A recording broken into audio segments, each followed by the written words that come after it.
Nanumpa bilang bagong Associate Justice ng Korte Suprema si Chief Peace Negotiator Mario Victor Leonen. Ito ay ilang oras lamang matapos isalang sa final interview ni Pangulong Noynoy Aquino. Ayon kay Presidential Spokesman Secretary Edwin Lacierda, hindi naging madali ang desisyon ng Pangulo para sa papalit sa binakanting pwesto ng ngayon Chief Justice na si Maria Lourdes Sereno. Pinag-aralan daw ng mabuti ng Pangulo ang mga credential ng 7 kasama sa shortlist ng Judicial and Bar Council. Pero lumutang si Leonen dahil sa ilalim ni Leonen na buo ang Bangsamoro Framework Agreement.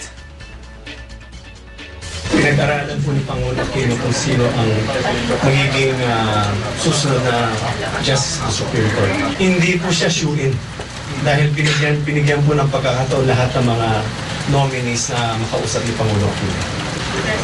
I think his confidence in him as somebody who was able to forge the framework agreement was a consideration.